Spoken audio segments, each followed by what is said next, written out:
दोस्तों, आज आपके सामने पेश है शिव का श्राप। ये कवर चित्र है दोस्तों।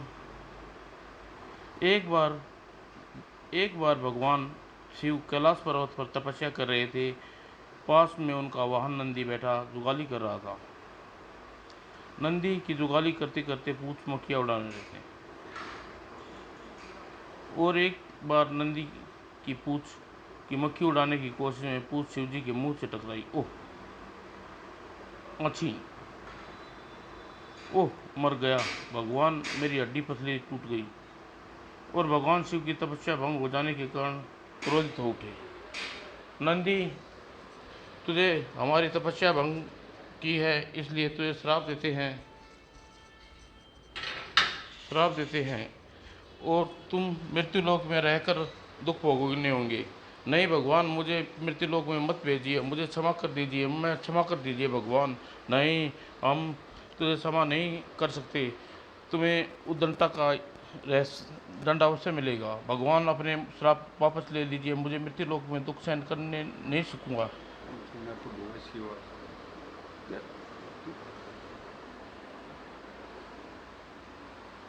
नंदी, हम अपना साप वापस नहीं ले सकते। जब तुम हमें अपनी तपस्या से प्रसन्न कर लोगे तो हम तुम्हें अपने पास बुला लेंगे। अगले पल तब अब मुझे इस मृत्युलोक में रहकर न जाने कब तक दुख भोगने होंगे। और नंदी को प्यास लग गई और वह नदी की ओर चल दिया। पहले नदी में जल पी लूँ, फिर हरी हरी घास चरूँगा। नदी में पानी का जल पिया तो अरे, इस नदी का तो जल का स्वाद दूध जैसा है। इसका मतलब यह है दूध की नदी बहती है। वह मज़ा आ गया।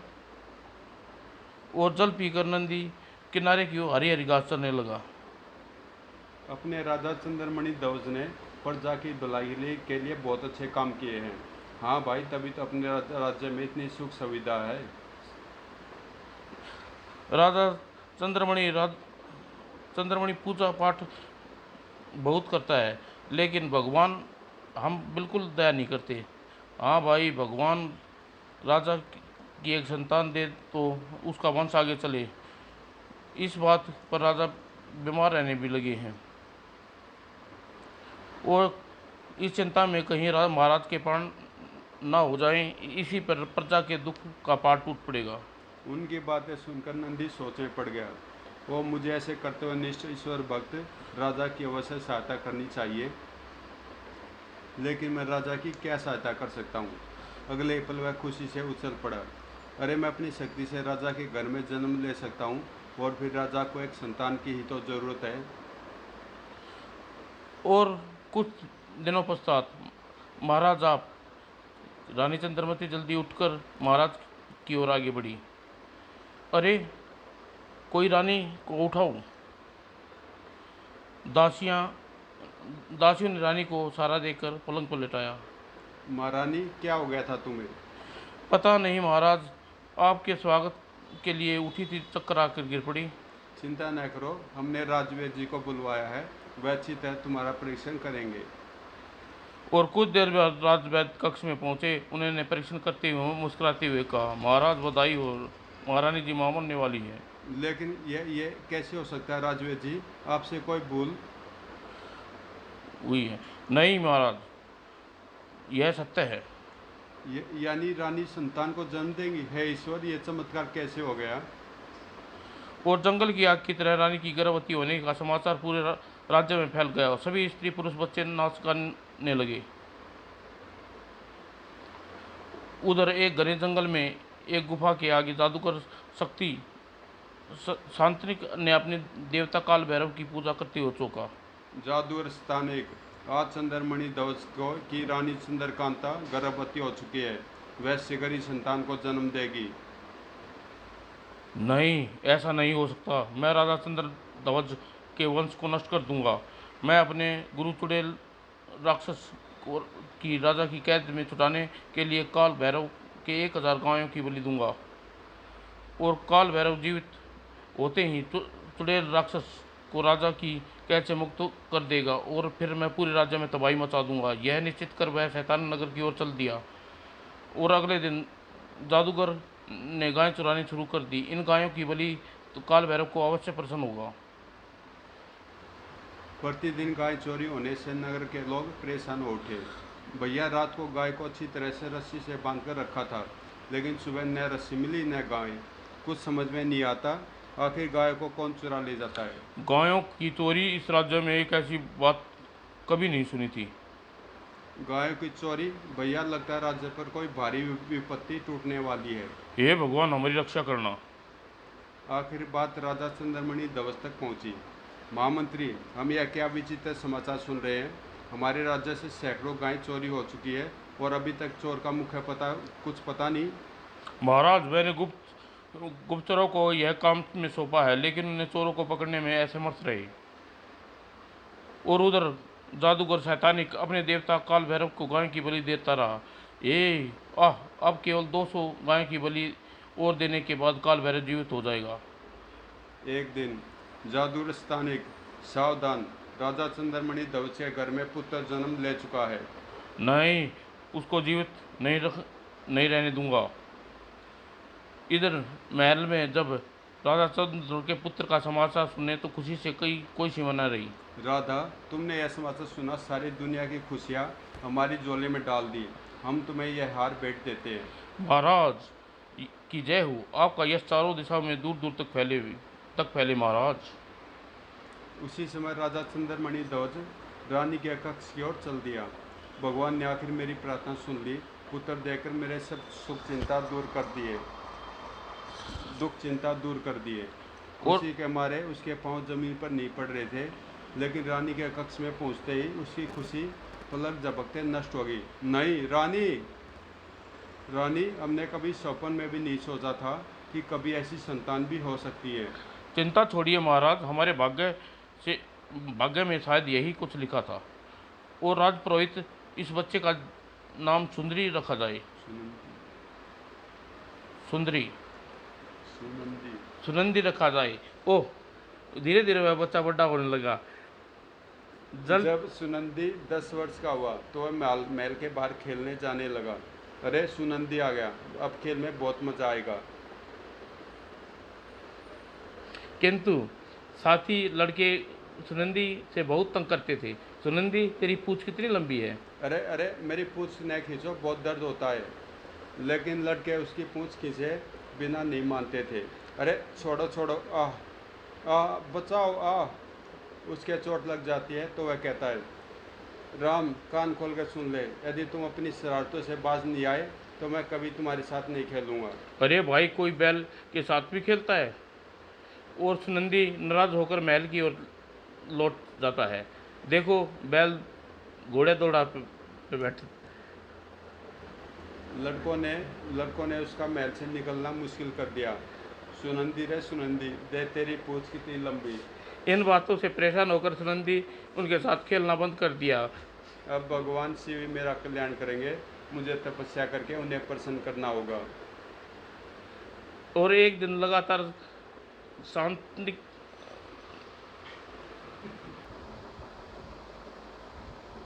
एक दिन जादूगर स्थानिक उधर आ निकला। अरे, यह क्या सुनंदी शिव की पूजा कर रहा है? यदि शिव ने प्रसन्न होकर से कोई वरदान दे दिया तो फिर मैं अपना संकल्प कैसे पूरा कर सकूंगा? नहीं, मैं इसकी तपस्या पूरे नहीं होने दूंगा।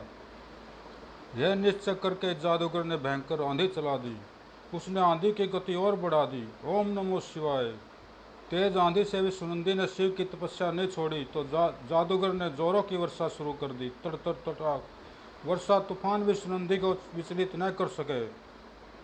जादूगर सुनंदी की तपस्या से हैरान था। वो कैसा मानव है, इस पर तो आंधी वर्षा का भी कोई असर नहीं हो रहा। मैं इसे प्रचंड अग्नि से जलाऊंगा। अगले पल जादूगर ने वहां पर आग लगा दी। कुछ ही देर में भयंकर आग के लपटों ने सुनंदी को घेर लिया। ओम नमो शिवाय। अब देखता हूँ तुझे कौन बचाता है। बस थोड़ी देर में जलकर राख हो जाएगा। और जब आग बुझी तो अरे, यह क्या, सुनंदी तो सही सलामत है। यह आश्चर्य कैसे हुआ? जादूगर शैतानिक ने ऊपर की ओर हाथ उठाया था कि झन। तेजी से आगे बढ़कर जादूगर ने खड़ग से प्रहार किया। खनाक। वो, इस पर तो खड़ग का कोई असर नहीं हुआ। कहीं तपस्या से उसे कोई शक्ति तो नहीं मिल गई? शक्ति मिल जाने की बात सोचकर जादूगर शैतानिक वहां से लौट गया। मुझे काल भैरव को जीवित करके इसकी तपस्या नष्ट करनी होगी। जादूगर ने काल भैरव को अंतिम गाय की बलि दी। अंतिम बलि देते ही कड़ाक बोलो शतानिक, तुमने मेरी पूजा करके मुझे क्यों जीवित किया? राक्षस राज काल भैरव, मैं राधा चंद्रमणि धोत से बदला लेना चाहता हूँ। उसने मंत्र शक्ति से मेरे गुरु चुड़ैल राक्षस को कैद कर रखा है। और फिर उसने सारी कहानी काल भैरव को सुना दी। शतानिक, तुम चिंता मत करो, मैं सुनंदी की तपस्या भंग करके उसे मृत्यु का शिकार बना दूंगा और चुड़ैल राक्षस को भी कैद से मुक्त करा लूंगा। और फिर काल भैरव नदी की ओर चल दिया। पहले मैं चुड़ैल राक्षस को राजा की कैद से मुक्त करूंगा। वह राज्य में तबाही मचाएगा तो मैं सुनंदी को मार दूंगा। नगर के समीप पहुंचकर काल भैरव ने अपना रूप परिवर्तित किया। इस वेश में मुझे कोई नहीं रोकेगा। कुछ बुदबुदाते हुए उसने ऊपर की ओर हाथ उठाया था कि उस घोड़े पर सवार हो काल भैरव नगर की ओर चल दिया। काल भैरव महल में बढ़ता चला गया। किसी ने उसका रास्ता नहीं रोका। उसे कारागार की ओर जाने से मैं देर न लगी। द्वार खोलो। नई राजा का आदेश है कि कुलगुरु के अलावा यहाँ द्वार किसी के लिए न खोला जाए। तभी काल भैरव ने अपनी अद्भुत शक्ति का इस्तेमाल किया। बचाओ! सैनिकों के जलकर मरते ही काल भैरव ने ताला तोड़ा। उठो चुड़ैल राक्षस, मैं तुम्हें मुक्त करने आया हूँ। कौन हो तुम और किसने भेजा तुम्हें? सैनिक के वेश में काल भैरव हूँ मैं। अपने भक्त जादूगर स्थानिक के लिए तुम्हें छुड़ाने आया हूँ। वो आखिर मेरे शिक्षक ने मुझे मुक्त करा दिया। प्रणाम काल भैरव। अब मैं इस राज्य में इतनी तबाही मचाऊंगा कि लोग त्राई त्राई कर उठेंगे। पकड़ो पकड़ो मारो। अब देखो मैं इन सैनिकों को कैसे चुटकियों में मसल डालता हूँ। तुम अपना काम करो, मैं अपना काम करने जाता हूँ। पकड़ो। काल भैरव के जाते चुड़ैल राक्षस उन सैनिकों पर कहर बनकर टूट पड़ा। कारागर से निकलकर चुड़ैल राक्षस ने नगर में तबाही मचा दी। उधर राक्षस राज काल भैरव सुनंदी के पास पहुंचा। तो यह है वह शिव भगत सुनंदी। मैं इसे पलक झपकते ही मौत के मुंह में पूछाता हूँ। काल भैरव ने एक विशाल वृक्ष उखाड़ कर सुनंदी पर फेंका। साए, लेकिन यह वृक्ष सुनंदी तक नहीं पहुंच पाया। यह क्या, ऐसा कभी नहीं हो सकता कि मेरे वृक्ष प्रहार से कोई प्राणी बच जाए। काल भैरव ने फिर एक वृक्ष उखाड़ फेंका, लेकिन वह भी सुनंदी तक नहीं पहुंच सका। यह वृक्ष भी सुनंदी को घायल नहीं कर सका, लेकिन अब देखता हूँ कैसे बचता है। और साए साए, किंतु कोई भी वृक्ष सुनंदी को स्पर्श न कर सका। अरे अवश्य कोई अद्भुत शक्ति इसकी रक्षा कर रही है, लेकिन अब देखता हूँ कौन बचाता है इसे। काल भैरव ने अपनी अद्भुत शक्ति से बहुत सी रस्सियाँ फेंकी। हाँ हाँ, बस एक ही झटके में मार डालूंगा। काल भैरव ने रस्सी को झटका दिया। अरे यह तो टस से मस भी नहीं हुआ। काल भैरव से पूरी शक्ति से खींचने लगा। मैं इसे घसीटते हुए शतानिक के पास ले जाऊंगा, लेकिन सुनंदी अपनी जगह से बिल्कुल नहीं हिला। काल भैरव ने पूरी शक्ति से उसे खींचना चाहा तो काल भैरव जल्दी से उठकर खड़ा हुआ। अब मेरी अद्भुत शक्ति से इसे कोई नहीं बचा सकेगा। अगले ही पल फिर सभी काल भैरव सुनंदी पर झपट पड़े। ओम नमो शिवाय। उधर कैलाश पर्वत पर भगवान शिव का डमरू अपने आप बज उठा। फिर शिव क्रोधित उठ खड़े हुए। सुनंदी की हत्या की कोशिश नहीं, मैं काल भैरव से सुनंदी की रक्षा करूंगा। क्रोधित शिव का त्रिनेत्र खुला। उधर बचाओ। उफ। तभी काल भैरव के दिमाग में एक विचार क्रोंदा। अवश्य ही शिवलिंग में कोई अद्भुत शक्ति है जो मेरे हाथों से सुनंदी को बचा रही है। अब मैं शिवलिंग को उखाड़ कर इसके सिर पर दे मारूंगा। यह सोचकर काल भैरव शिवलिंग को ही उखाड़ने लगा, लेकिन अभी वह शिवलिंग उखाड़ पाता कि सुनंदी तपस्या छोड़कर उससे भिड़ गया। दुष्ट राक्षस, मैं तुझे शिवलिंग नहीं उखाड़ने दूंगा। काल भैरव ने सुनंदी को उछाल दिया। सुनंदी के नीचे गिरते ही काल भैरव ने उसकी पूंछ पकड़कर जोरों से घुमा दिया। ओ मेरी पूंछ टूट जाएगी। काल भैरव ने उसे घुमाकर दूर फेंक दिया। नीचे गिरते मेरी हड्डी पसली टूट जाएगी। तभी आकाश में शिव प्रकट हुए। अरे, सुनंदी को लेकर शिव पृथ्वी पर उतरे। शिव ने त्रिशूल से काल भैरव पर प्रहार किया। डम डम डम। त्रिशूल ने तीव्र गति से काल भैरव का रास्ता रोका। नहीं खच, सुनंदी, हम तुम्हारी तपस्या से बहुत प्रसन्न हैं। तुम्हें सांप से मुक्त करके मनुष्य रूप में परिवर्तित करते हैं। फिर हम तुम्हें यह त्रिशूल देते हैं। इस त्रिशूल से चुड़ैल राक्षस और दुष्ट शैतानिक का संहार करो, जो आज्ञा भगवान। और फिर सुनंदी प्रलयकारी त्रिशूल को लेकर चुड़ैल राक्षस के संहार के लिए नगर की ओर चल दिया। नगर में पहुंचने पर उसने विभत्स दृश्य देखा। हाँ, सबको मार डालूंगा, पूरे नगर को जलाकर राख कर दूंगा। रुक जा दुष्ट, अब तू किसी को नहीं मार सकेगा। हाँ, तू मुझे रोकेगा, तुझे तो मैं एक फूंक से उड़ा दूंगा। सुनंदी अभी उस पर प्रहार कर पाता कि चुड़ैल राक्षस ने फूंक मार कर उसे उड़ा दिया। पृथ्वी पर गिरते सुनंदी जल्दी से उठकर चुड़ैल राक्षस की ओर दौड़ा। हाँ, फिर मौत के मुंह में आ रहा है। इस बार जीवित नहीं बचेगा। चुड़ैल राक्षस ने सुनंदी को जलाने की कोशिश की, लेकिन सुनंदी ने अग्नि को त्रिशूल पर रोका। अरे इसने तो मेरी अग्नि को भी रोक लिया। चुड़ैल राक्षस खड़ग लेकर सुनंदी की ओर दौड़ा। हाँ, अब तू नहीं बचेगा, कोई तुझे नहीं बचा सकेगा। तभी स्थानिक भी वहां पहुंच गया। सुनंदी ने खड़ग का वार त्रिशूल पर रोका और टन सुनंदी ने प्रहार किया, धड़ाक हो। फिर वह स्थानिक की ओर पलटा। स्थानिक, आज तेरा भी अंत करूंगा। लेकिन अभी सुनंदी स्थानिक पर प्रहार कर पाता, कह रहे यह तो जीवित हो गया, तुमने अभी राक्षस को मारा, चुड़ैल तो अभी जिंदा है, हम एक शरीर में दो ही प्राण थे। सुनंदी ने पलटकर राक्षस पर भरपूर प्रहार कर दिया। अगले ही पल राक्षस को मारकर सुनंदी ने स्थानिक पर प्रहार किया। कुछ ही देर में राजा और चंद्रमणि, ध्वज और दूसरे लोग वहां पहुंच गए। बेटे, तुमने राक्षसों और दुष्ट स्थानिक को मारकर राज्य को विनाश से बचा लिया। पिताजी, यह तो मेरा कर्तव्य था और फिर यह सब भगवान शिव की अनुकंपा से हुआ। उन्होंने ही मेरा रूप परिवर्तित किया है। फिर सब खुशी खुशी महल में लौट गए। समाप्त दोस्तों।